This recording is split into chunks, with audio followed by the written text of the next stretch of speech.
Hi friends, എല്ലാവർക്കും ശ്രീസ് PSC വേൾഡിലേക്ക് സ്വാഗതം. വരാൻ പോകുന്ന company board, VFA, Bevco, LDC എന്നിവയ്ക്കുള്ള ക്ലാസ്സുകളാണ് നമ്മൾ നൽകിക്കൊണ്ടിരിക്കുന്നത്. അപ്പോൾ കഴിഞ്ഞ കുറേ ദിവസങ്ങളായിട്ട് മലയാളം PYQ സെക്ഷനാണ് നടന്നുകൊണ്ടിരിക്കുന്നത്. ഓക്കെ, അപ്പോൾ 5ാമത്തെ ക്ലാസ് ഇന്നലെ കഴിഞ്ഞായിരുന്നു. ഇന്ന് നമ്മൾ PYQന്റെ 6ാമത്തെ പാർട്ടിലേക്ക് പോവാണ്. തുടങ്ങിയാലോ? അപ്പോൾ എല്ലാവരും നന്നായിട്ട് പഠിക്കുന്നുണ്ടല്ലോ. സമയം കളയാതെ എല്ലാവരും നല്ല സ്മാർട്ട് സ്റ്റഡി നടത്തുക. ഓക്കെ, നമുക്ക് 2026 തന്നെ ജോലിയിൽ കയറണ്ടേ? അപ്പൊ സ്റ്റാർട്ട് ചെയ്യാടാ. ഒന്നാമത്തെ ക്വസ്റ്റ്യനിലേക്ക് പോവാം. നോക്കിക്കേ, ലിവിങ് ഡെത്ത് എന്ന ശൈലിയുടെ അർത്ഥം. ലിവിങ് ഡെത്ത് നമ്മളിപ്പോ കഴിഞ്ഞ ക്വസ്റ്റ്യൻ പേപ്പറൊക്കെ ഡിസ്കസ് ചെയ്തപ്പോഴും ഇങ്ങനെ ശൈലിയുടെ അർത്ഥം അല്ലെ, ശൈലി ചോദിച്ചിട്ട് ഇംഗ്ലീഷിൽ ചോദിച്ചിട്ട് അതിന്റെ മലയാളം അല്ലെ, അതിന്റെ അർത്ഥം ചോദിച്ചു. അപ്പൊ ഇത് ഇമ്പോർട്ടന്റ് ആണ് കേട്ടോ. അപ്പൊ ലിവിങ് ഡെത്ത് ഒക്കെ എപ്പോഴും ചോദിക്കുന്നതാണേ. അപ്പൊ ലിവിങ് ഡെത്ത് എന്ന ശൈലിയുടെ അർത്ഥം എന്താണ് പറയാവോ? എന്താണ്? ചത്തതിനൊക്കുമേ ജീവിച്ചിരിക്കലും. ചത്തതിനൊക്കുമേ ജീവിച്ചിരിക്കലും. അപ്പൊ ലിവിങ് ഡെത്ത് നോക്കിക്കടാ, ലിവിങ് ഡെത്ത് എന്നതിന്റെ ശൈലിയുടെ അർത്ഥം എന്താണ്? ചത്തതിനൊക്കുമേ ജീവിച്ചിരിക്കലും. ഓക്കെ അല്ലേ? ഇനി അടുത്ത അങ്ങനെ രണ്ടു മൂന്നെണ്ണം നമുക്ക് നോക്കാവേ. A drop in the ocean എന്താണ് ശൈലിയുടെ അർത്ഥം എന്നറിയോ? A drop in the ocean എന്ന് വെച്ചാൽ എന്താണ്? കടലിൽ ചായം കലക്കുക. എന്താണ് a drop in the ocean എന്ന് വെച്ചാൽ? എന്താണ്? കടലിൽ ചായം കലക്കുക. ഓക്കെ, അടുത്ത് നോക്കിക്കേ, at one's wits end. At one's wits end എന്ന് വെച്ചാൽ എന്താ? ഉത്തരം മുട്ടിയ. അറ്റ് വൺസ് വിറ്റ്സ് എൻഡ് എന്ന് വെച്ചിട്ടുണ്ടെങ്കിൽ എന്താണ്? ഉത്തരം മുട്ടിയ. അടുത്ത് നോക്കിയേ, ബ്രഷ് ഓഫ്. എന്താണ് ബ്രഷ് ഓഫ് ചെയ്തു എന്ന് വെച്ചാൽ? എന്താ ബ്രഷ് ഓഫ്? തള്ളിക്കളയുക. അതാണ് ബ്രഷ് ഓഫ് എന്ന് പറഞ്ഞാല്. ബ്രഷ് ഓഫ് എന്ന് വെച്ചാൽ തള്ളിക്കളയുക. ഒന്നുകൂടെ, ബ്രഷ് ഓഫിന്റെ അർത്ഥം തള്ളിക്കളയുക. ഓക്കെ, അടുത്ത് to be all eyes. To be all eyes എന്ന് വെച്ചാൽ എന്താ? കണ്ണിൽ എണ്ണ ഒഴിച്ചിരിക്കുക എന്നൊക്കെ പറയത്തില്ലേ, അതിനാണ് നമ്മൾ ടു ബി ഓൾ ഐസ് എന്ന് പറയുന്നത്. കണ്ണിൽ എണ്ണ ഒഴിച്ചിരിക്കുക. എന്താണ്? കണ്ണിൽ എണ്ണ ഒഴിച്ചിരിക്കുക. അതാണ് to be all eyes. To be all eyes എന്ന് വെച്ചാൽ കണ്ണിൽ എണ്ണ ഒഴിച്ചിരിക്കുക. കിട്ടിയല്ലോ ഇത്രയും. അപ്പോ ലിവിങ് ഡെത്ത് എന്ന് പറഞ്ഞാല് അതിന്റെ ശൈലിയുടെ അർത്ഥം എന്താണ്? ചത്തതിനൊപ്പമേ ജീവിച്ചിരിക്കലും. A drop in the ocean കടലിൽ ചായം കലക്കുക. അറ്റ് വൺസ് വിറ്റ്സ് എൻഡ് എന്ന് വെച്ചിട്ടുണ്ടെങ്കിൽ ഉത്തരം മുട്ടിയ. ബ്രഷ് ഓഫ് എന്ന് വെച്ചാൽ തള്ളിക്കളയുക. ടു ബി ഓൾ ഐസ് എന്ന് വെച്ചാൽ കണ്ണിൽ എണ്ണ ഒഴിച്ചിരിക്കുക. ഓക്കെ അല്ലേ? ഇത്രയും ക്ലിയർ ആയെന്ന് വിശ്വസിക്കുന്നു. നമുക്ക് അടുത്ത ക്വസ്റ്റ്യനിലേക്ക് പോകാം. അടുത്ത് പിരിച്ചെഴുതാനാണ്. പിരിച്ചെഴുതുക. നവോത്ഥാനം. നവോത്ഥാനം എഴുതുന്നുണ്ടോ? സ്പെൽ ചെക്കിലും വരും കേട്ടോ. നവോത്ഥാനം എഴുതുന്നുണ്ടല്ലോ. നവോത്ഥാനം ഇതെങ്ങനെ നമുക്ക് പിരിച്ചെഴുതാൻ പറ്റും? നവ പ്ലസ് ഉത്ഥാനം. കണ്ടല്ലോ, നവ പ്ലസ് ഉത്ഥാനമാണ് നവോത്ഥാനം. നവ പ്ലസ് ഉത്ഥാനമാണ് നവോത്ഥാനം. ഓക്കെ അല്ലേ? അങ്ങനെയാണെങ്കിൽ രാമ പ്ലസ് അയനം എന്തായിരിക്കുംടാ? രാമ പ്ലസ് അയനം എന്തായിരിക്കും? രാമായണം അല്ലെ? രാമായണമാണ് രാമ പ്ലസ് അയനം. രാമന്റെ യാത്രയാണ് അല്ലെ, രാമന്റെ അയനമാണ് രാമായണത്തിൽ പറയുന്നത് അല്ലെ. അപ്പൊ രാമ പ്ലസ് അയനമാണ് രാമായണം. ഓക്കെ അല്ലെ? ഉത്തര പ്ലസ് അയനം എന്താണ്? എന്തായിരിക്കും? ഉത്തരായനം അല്ലെ. ഉത്തര പ്ലസ് അയനം എന്താണ്? ഉത്തരായനം. കാണാൻ പറ്റുന്നുണ്ടല്ലോ. ഉത്തര പ്ലസ് അയനം ഉത്തരായനം. അടുത്തത് ചലത് പ്ലസ് അളി എന്താണ്? ചലത് പ്ലസ് അളിയാണ് ചലതളി. എന്താണ്? ചലത് പ്ലസ് അളിയാണ് ചലതളി. ഓക്കെ അല്ലേ? അടുത്തത് പാതി പ്ലസ് ഫലം. പാതി ഫലമാണ്. പാതി പ്ലസ് ഫലം എന്താണ്? പാതി ഫലമാണ്. കണ്ടല്ലോ, പാതി പ്ലസ് ഫലം പാതി ഫലം. ഓക്കെ, അപ്പൊ ഒന്നുകൂടെ, നവോത്ഥാനം തിരിച്ചെഴുതുന്നത് നവ പ്ലസ് ഉത്ഥാനം. രാമായണം തിരിച്ചെഴുതുന്നത് രാമ പ്ലസ് അയനം. ഉത്തരായനം തിരിച്ചെഴുതുന്നത് ഉത്തര പ്ലസ് അയനം. ചലതളി ചലത് പ്ലസ് അളി. പാതി ഫലം പാതി പ്ലസ് ഫലം. ഓക്കെ അല്ലേ? അടുത്ത ക്വസ്റ്റ്യൻ, ദൃഢം. ദൃഢം എന്ന വാക്കിന്റെ വിപരീതം. എടാ, 5 മിനിറ്റ് ഒന്ന് വെയിറ്റ് ചെയ്യണേ. കാരണം വേറെ ആരും ഇല്ല ഇതൊന്ന് നോക്കാനായിട്ട്. മൈക്ക് സെറ്റ് പോകുന്നതാണ്.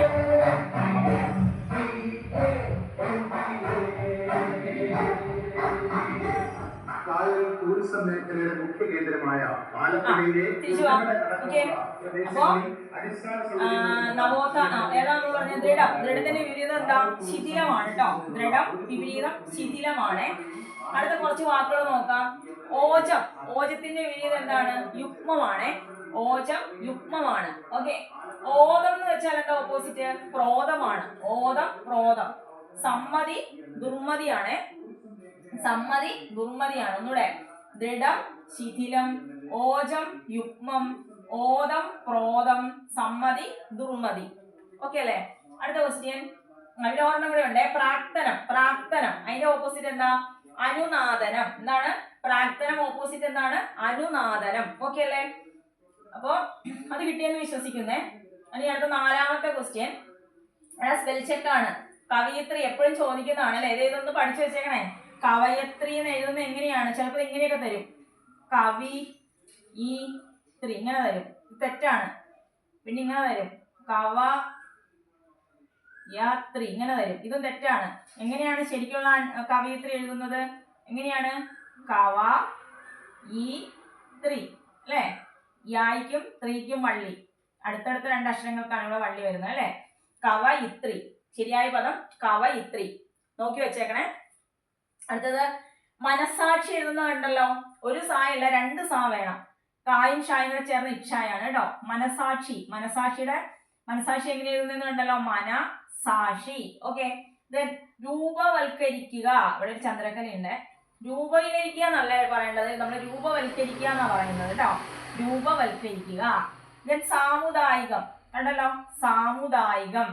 സമുദായികം എന്നൊന്നുമല്ല പറയണത്, സായിക്ക് ദീർഘം വേണം. സാമുദായികം. ഓക്കെ. അടുത്ത നീതീകരിക്കുക എന്നൊക്കെ പറയില്ല, തെറ്റാണ്, അങ്ങനെ പറയരുത്. നീതിമത്കരിക്കുക എന്നാ പറയേണ്ടത്. എന്താണ്? നീതിമത്കരിക്കുക. നീതിമത്കരിക്കുക. ഓക്കെ അല്ലേ?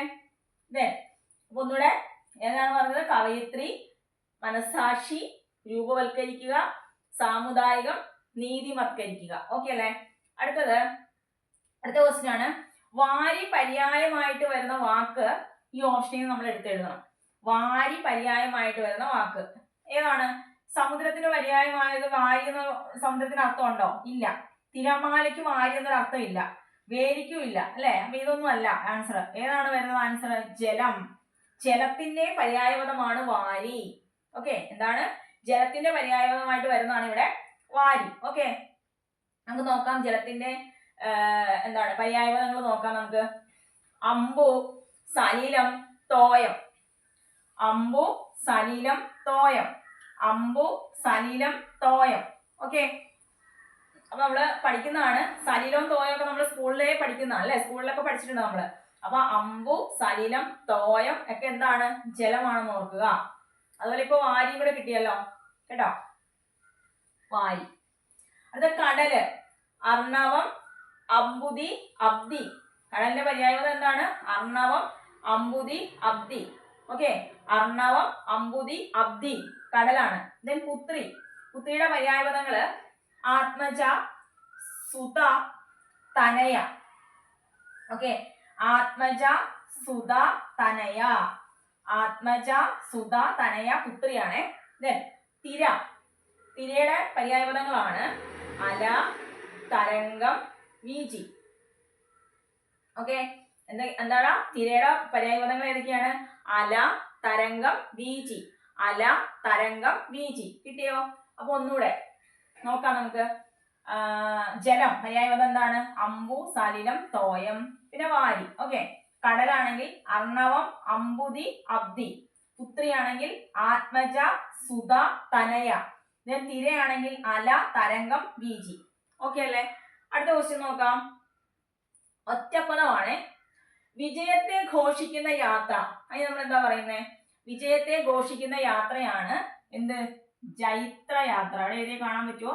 ജൈത്രയാത്ര അല്ലെ? വിജയത്തെ ഘോഷിക്കുന്ന യാത്ര എന്ത് യാത്രയാണ്?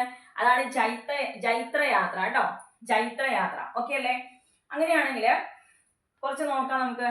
എടാ തന്നെ സംബന്ധിച്ച. അത് ഒറ്റപ്പദം എന്താണ്? സ്വകീയം അല്ലെ?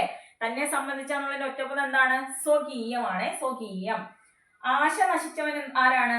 ആശ നശിച്ചവൻ എപ്പോഴും ചോദിക്കുന്നതാണ്, ഇമ്പോർട്ടന്റ് ആണ്. PSC 1 മാർക്കാണ്. ആശ നശിച്ചവൻ ഹതാശനാണ്. ആശ നശിച്ചവൻ ഹതാശനാണ്. ഓക്കെ. തന്റേതെന്ന ഭാവം. അതിനെന്താ ഒറ്റപ്പദം? തന്റേതെന്ന ഭാവമാണ് സ്വത്വം. തന്റേതെന്ന ഭാവം എന്താണ്? സ്വത്വമാണ്. ഓക്കെ. ദെൻ മോക്ഷം ആഗ്രഹിക്കുന്ന ആൾ ആരാ? ഇമ്പോർട്ടന്റ് ആണ്. PSC 1 mark. മോക്ഷം ആഗ്രഹിക്കുന്ന ആള് മുമുക്ഷു ആണ്. മുമുക്ഷു എഴുതണ്ടല്ലോ, അറിയാലോ.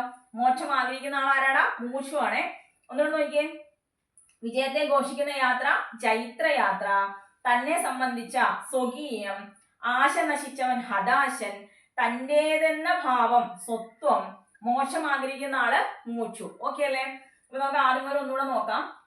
ഇവിടെ ഒരു ശൈലിയുടെ അർത്ഥം എഴുതാനാണ് ആദ്യത്തെ ക്വസ്റ്റ്യൻ അല്ലേ. ലിവിങ് ഡെത്ത് ഇനി മറന്നു പോകരുത്. ചത്തതിനൊക്കുമേ ജീവിച്ചിരിക്കലും. ലിവിങ് ഡെത്ത് എന്ന് വെച്ചാൽ എന്താണ്? ചത്തതിനൊക്കുമേ ജീവിച്ചിരിക്കലും. A drop in the ocean എന്ന് വെച്ചാൽ എന്താണ്? കടലിൽ ചായം കലക്കുക. കടലിൽ ചായം കലക്കുന്നതിനാണ് a drop in the ocean എന്ന് പറയുന്നത്. അതിൽ 2-3 ശൈലികൾ നമ്മൾ നോക്കിയില്ലേ. മറ്റ് എന്താണ്? വൺ സിക്സിന്റെ ഉത്തരം മുട്ടിയ, ബ്രഷ് ഓഫ് തള്ളിക്കളയുക, ടു ബി ഓൾ ഐസ് കണ്ണിൽ എണ്ണ ഒഴിച്ചിരിക്കുക. ഓക്കെ, ക്ലിയർ ആണല്ലോ. അടുത്ത പിന്നെ നവോത്ഥാനം തിരിച്ചെഴുതാൻ പറഞ്ഞു. നമ്മൾ എഴുതി നവ പ്ലസ് ഉത്ഥാനമാണ് നവോത്ഥാനം. ഇനി രാമായണം തിരിച്ചെഴുതുമ്പോ രാമ പ്ലസ് അയനമാണെന്ന് പറഞ്ഞു. ഉത്തരായനം ഉത്തര പ്ലസ് അയനമാണ്. ചലതളി ചലത് പ്ലസ് അളിയാണ്. തെറ്റാൻ സാധ്യതയുണ്ടെന്ന് നോക്കി വെച്ചേക്കണേ. ചലത് കണ്ടോ, ചലത് പ്ലസ് അളിയാണ് ചലതളി. ദെൻ പാതി ഫലം എങ്ങനെയാണ്? പാതി പ്ലസ് ഫലം എന്നേ ഉള്ളൂ. പാതി പ്ലസ് ഫലമാണ് പാതി ഫലം. ഓക്കെ അല്ലേ? പിന്നെ നമ്മൾ പഠിച്ചത് ദൃഢം. വിപരീതം അതെന്താണ്? ശിഥിലമാണ്. ഇതൊക്കെ ചോദിക്കുന്നതാണ്, ഇമ്പോർട്ടന്റ് ആണ്. ദൃഢം ശിഥിലമാണ്. ഓജം എന്താണ്? യുഗ്മമാണ് കേട്ടോ. ഓജം യുഗ്മമാണ്. ഓദം ക്രോധമാണ്. സമ്മതി ദുർമതിയാണ്. പ്രാപ്തനം അനുനാദനമാണ്. ഓക്കെ അല്ലേ? അടുത്ത ശരിയായ പദം നമ്മൾ പറഞ്ഞു. കവയിത്രി എന്ന് എഴുതുന്നത് യായ്ക്കും ത്രീക്കും വള്ളിയുണ്ട് അല്ലെ. കവയിത്രിയാണ്. കവി എന്നൊന്നുമില്ല ഇവിടെ, വള്ളിയില്ല. യായ്ക്കേ വള്ളിയുള്ളൂ, ത്രീക്കും. ഓക്കെ. ദെൻ മനസാക്ഷി എഴുതുന്ന 2 സായുണ്ട്. രൂപവത്കരിക്കുക, സാമുദായികം, നീതിവത്കരിക്കുക. ഓക്കെ. ഇനി പിന്നെ പറഞ്ഞത് വാരി പര്യായമായിട്ട് വരുന്ന വാക്ക് ഇതിനകത്ത് ജലമാണ്. ജലത്തിന്റെ പര്യായപദമാണ് വാരി. അപ്പോൾ ജലത്തിന്റെ പര്യായപദങ്ങൾ നമ്മൾ പറഞ്ഞു. അമ്പുണ്ട്, സലിലം, തോയം, വാരി. പിന്നെ കടല് പര്യായപദം വാരി,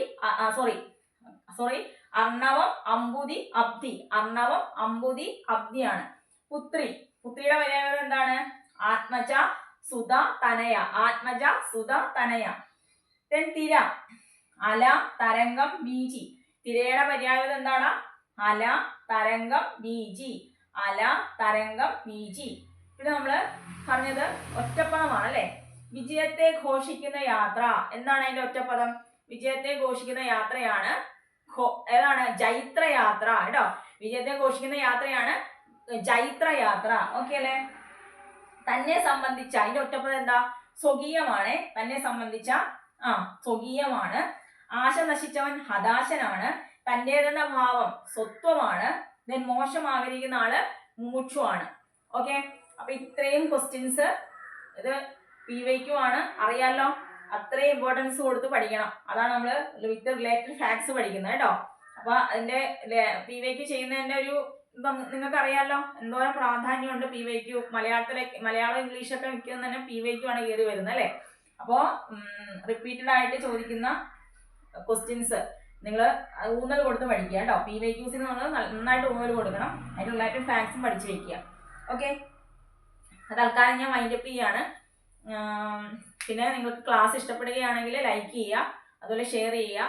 സബ്സ്ക്രൈബ് ചെയ്യാതെ കാണുന്നവരുണ്ടെങ്കിൽ സബ്സ്ക്രൈബ് ചെയ്യുക. Okay, bye. നന്ദി, നമസ്കാരം.